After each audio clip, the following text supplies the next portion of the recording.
Everyone. This is the very first video of what will be a series of presentations I'm going to do on the subject of dentistry. My name is Rachel Mascord and I'm a dental practitioner with now 27 years of experience in dentistry. And I've seen a lot of changes over those 27 years. Some of them have certainly been improvements. We have had some great advances in materials and techniques and in equipment that we use in dentistry. But there are some alarming problems that, although we have better solutions to deal with them, the problems are still arising. So there's something going on, and there's something that we need to look at, not just dentists, but every single person in our community. Because we all have teeth, or if we don't have teeth, we have a replacement for teeth. And whatever we have to replace our teeth, or whether we have our own natural teeth, there's something essentially and fundamentally missing in our understanding of how to look after them. And that's been the emphasis of my practice from the very beginning. And it's something I've never departed from and has become more and more important to me as time has gone by. We can give you incredible solutions. We can offer you very sophisticated and very advanced ways of dealing with your dental problems. And that's great, fantastic. But if the problems keep coming, then really we have to stop and ask ourselves the question, why? Why is that? One of the things that I've never really understood, although I do understand it as a human being, but I've never really understood why people find it so challenging to do the very basic things that we all need to do to look after our teeth. Now, I just contradicted myself there. I said I don't understand it, and I do understand it.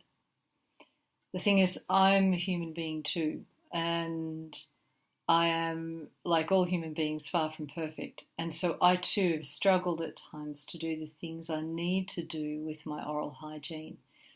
I have put it off, delayed it, I'll do it tomorrow, can't be bothered tonight, I'm too tired, I'm going to go to bed.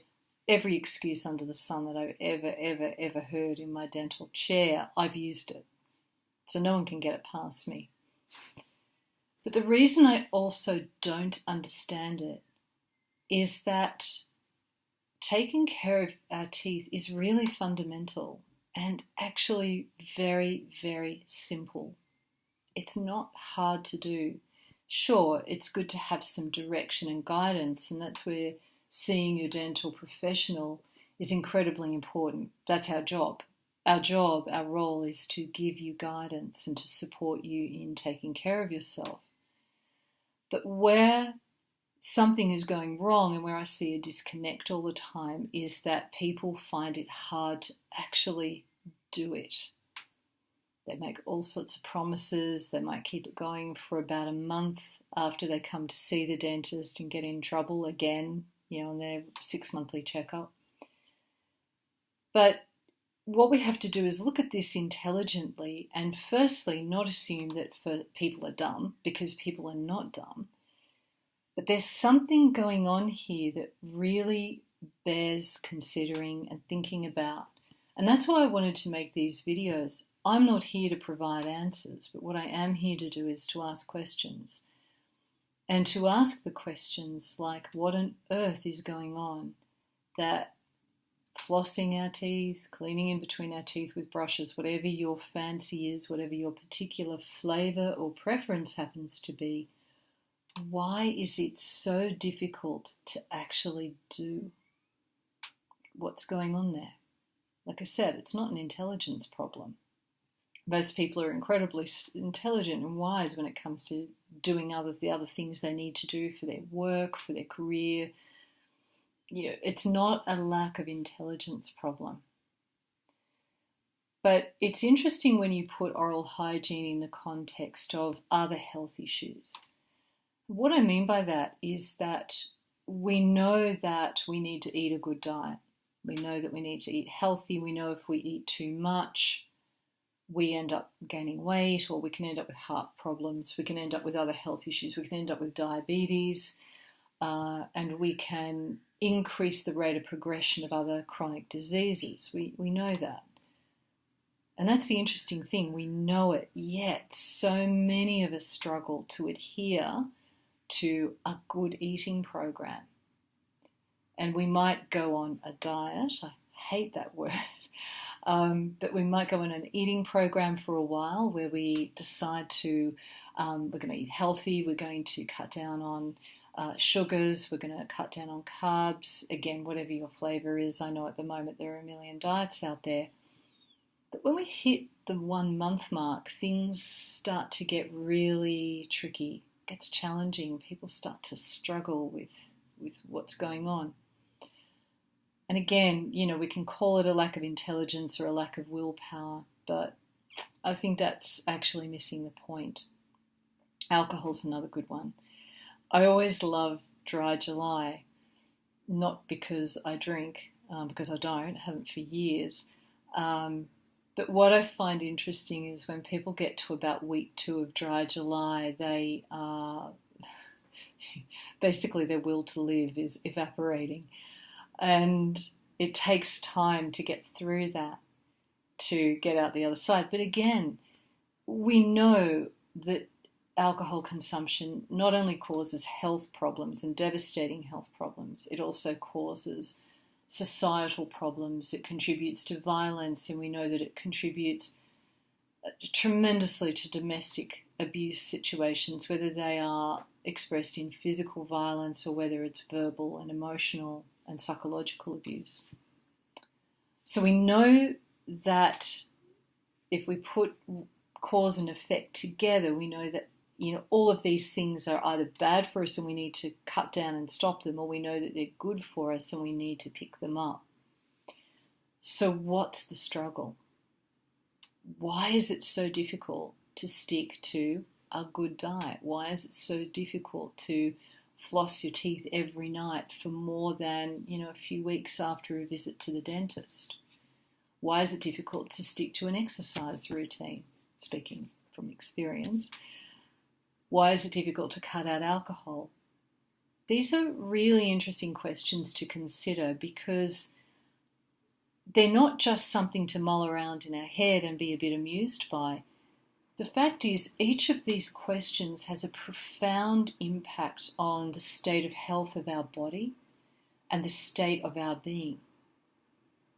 So they're not trivial questions, and it's not a question to be a little bit entertained by, but rather it's a question I'm asking that I would suggest we would be wise to take to heart.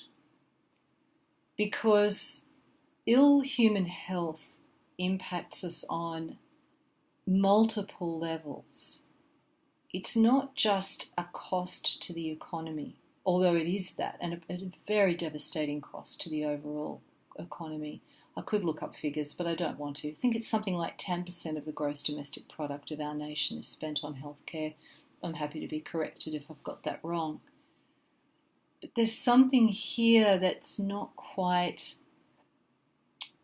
gelling for me, that we don't seem to think of the toll or the cost until it's really impacting us very, very badly.